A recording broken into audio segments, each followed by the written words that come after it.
औज़ुबिल्लाहि मिनश्शैतानिर्रजीम बिस्मिल्लाहिर्रहमानिर्रहीम। Online class में आपका एक बार फिर खैर मकदम है। तो कल जो हमने लेसन पढ़ा मैप्स, तो मैप्स के बारे में हमने जाना कि फ़िज़िकल मैप क्या होता है। फिर याद दिलाता हूँ, फ़िज़िकल मैप वो मैप होता है जिसमें हम देखेंगे mountains, plateaus, plains, rivers, oceans etcetera. तो इसी तरह दूसरा किस्म का जो मैप है पॉलिटिकल मैप, उसमें देखेंगे हम cities, towns, villages, countries, states, उनकी बाउंड्रीज। तो थीमेटिक मैप्स, उसमें हम देखेंगे मुख्तलिफ़ किस्म की इंफॉर्मेशन। मिसाल के तौर पर रैनफॉल मैप्स जो होते हैं, फॉरेस्ट डिस्ट्रीब्यूशन होते हैं, इंडस्ट्रीज़ होती हैं, तो उनके लिए अलग अलग मैप्स होते हैं। तो और हमने कल पढ़ा था कंपोनेंट्स ऑफ मैप। तो कंपोनेंट्स में हमने पढ़ा था डिस्टेंस, डायरेक्शन और सिंबल्स तक आपने पढ़ा है। अब हम आज पढ़ेंगे स्केच क्या है। तो स्केच होता क्या है। फर्ज कीजिए आपका एक दोस्त है जो दूसरे गांव में रहता है। आपका गांव है गोलीपोरा, और आपका एक दोस्त है या एक रिश्तेदार है जो बेनीपोरा में रहता है। आपको उसके घर जाना है या आपको जचलडारा जाना है। जचलडारा में एक मोहल्ला है, वहां आपको जाना है। वहां आपका दोस्त रहता है, आपको उसके घर जाना है, लेकिन आपको रास्ता मालूम नहीं है कि उसका घर कहाँ पे है। तो आप किसी जानकार से या किसी दोस्त से या किसी रिश्तेदार से पूछते हैं कि मुझे जाना है फलानी के घर, तो मैं वहां पे कैसे जाऊं। तो वो उसके पास वो स्केल का इस्तेमाल नहीं करता है। प्लान वो ऐसे करेगा, वो कहेगा ये देखिए, वो आपको ऐसे सिखा सकता है। वो तो कहेगा कि ये देखिए, ये गोलीपोरा रोड है, ठीक है, यहाँ से आप सीधा जाएंगे, यहाँ पे ये रोड जो है यहाँ से जाता है ये बेनीपोरा सतकोजी, यहाँ से ये सीधा जाएगा जैचलडारा, यहाँ से खिक्शी नाला है, ठीक है। तो यहाँ से जाएगा राजपोरा, फिर आहगाम, यहाँ से होते हुए आप पहुँचेंगे यहाँ, ये हो गया जैचलडारा। अब आप जैचलडारा पहुँच गए, फिर आपको बताना है कि आपको किसके घर जाना है। तो वो बताएगा आपको जाना है ऊपर के मोहल्ले में। तो यहाँ से आपको मिलेगा रास्ता सीधा, ये जाता है हंदवारा, लेकिन यहाँ पे एक छोटा लिंक है, यहाँ ये हंदवारा जाता है ये रोड, आपको इस लिंक से अंदर जाना है। वहाँ आगे चल के, थोड़ा सा आगे चल के, यहाँ दाएं साइड पे एक मकान आएगा, वही उसका घर है।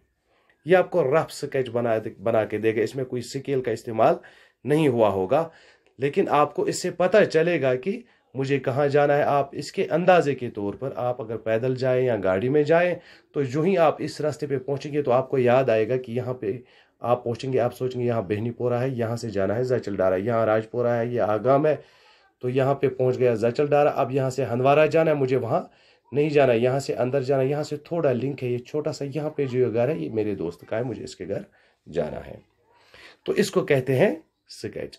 तो यहाँ पे क्या लिखा है, sketch is a drawing mainly based on memory. ये किस पे होता है, मेमोरी पे। जब मुझे याद होगा तभी मैं आपको बताऊंगा कि कहाँ से जाना है, ठीक है। तो उसी के हिसाब से मैं उसके एक ऑब्जर्वेशन बनाऊंगा कि यहाँ से जाऊंगा, फिर यहाँ से रास्ता आएगा, यहाँ से शॉर्टकट है, ठीक है। इसको कहते हैं, ये रफ होता है, इसकी कोई स्केल नहीं होती है, तो इसको हम स्केच कहते हैं। तो यहाँ तक तो हो गया। अब इसके जो क्वेश्चन है वो मैं आपको बता दूं। यहाँ पे मैं थोड़ा सा वो आपको सुना देखता हूँ कि आपकी समझ में कितना आया होगा, तो उसको रिपीट करता हूँ, फिर मैं उसकी पीडीएफ आप तक भेज दूंगा। Be ready. तो आगे चलिए, क्वेश्चन है हमारे पास, what are the 3 components of map. अभी हम बात कर रहे थे कि मैप जो है उसके कितने कंपोनेंट्स हैं और वो क्या क्या है, ठीक है। क्या क्या कंपोनेंट है मैप के। शाबाश, जबानी अपने दिमाग से बताओ। एक है डिस्टेंस, दूसरी डायरेक्शन, और तीसरा क्या है, सिंबल। अभी हम बात कर रहे थे। उसके बाद है what are the 4 cardinal direction. 4 cardinal direction कल मैंने बताया था। जब हम मैप पढ़ेंगे, मैप की एक यूनिवर्सल लैंग्वेज होती है। अगर हम लंदन जाएंगे, अगर हम पेरिस जाएंगे, अगर हम चाइना जाएंगे, बेशक हम वहाँ की लैंग्वेज जो है, जो ज़बान है वहाँ की, हम वो नहीं जानते, लेकिन जब हमारे पास मैप होगा तो हम आसानी से उसको पढ़ सकते हैं कि कहाँ से कैसे जाना है। वो हमारे लिए मुश्किल नहीं होगा। तो उसके लिए सिंबल्स होते हैं, डायरेक्शंस होती हैं, तो उससे हम अंदाज़ा कर सकते हैं और पहचान सकते हैं। अब 4 कार्डिनल डायरेक्शन क्या है। एक है नॉर्थ, दूसरा है साउथ, तीसरा है ईस्ट, और चौथा साइड क्या है, वेस्ट, ये 4 कार्डिनल डायरेक्शन है। तो मैप पे ऊपर लिखा होता है नॉर्थ, तब हमें पता चलता है कि ये नॉर्थ साइड है, ये ईस्ट है, ये वेस्ट है और ये नीचे ये साउथ है। ठीक है, तो आगे चलिए। What do you mean by the term the scale of map? तो स्केल ऑफ मैप आप किसे कहते हैं?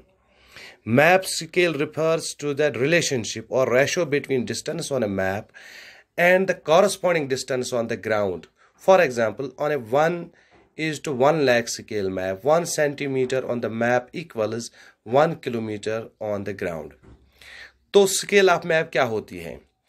मिसाल के तौर पर जहाँ पे हम मैप में देखते हैं, अगर कहीं से अगर हमें दिखाना है कि यहाँ से 1 किलोमीटर है, गोलीपोरा से बेनीपोरा तक मिसाल के तौर पर 1 किलोमीटर है। ठीक है, तो अगर हम मैप बनाएंगे तो उसमें हम स्केल्ड मैप अगर हम बनाएंगे तो कैसे हम ये बताएंगे? 1 किलोमीटर का जो है हमारे पास पेज नहीं होगा ना, कागज़ नहीं होगा ना, तो हम क्या करेंगे?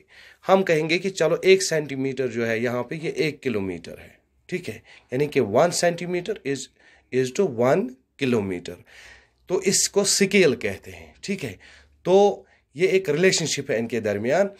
तो अगर हमारे पास है 1:1 लाख स्केल मैप, तो उसमें 1 सेंटीमीटर 1 किलोमीटर के बराबर होता है। लेकिन ये क्या होता है? ये एक होता है लार्ज स्केल, ये मैंने पहले ही बताया, और होता है स्मॉल स्केल। लार्ज स्केल में बहुत सारी चीज़ें दिखाई जाती हैं और वो छोटे एरिया का बनता है। तो स्मॉल स्केल में बहुत सारी चीज़ें नहीं दिखाई देती हैं और उसको बहुत बड़े एरिया का बनता है।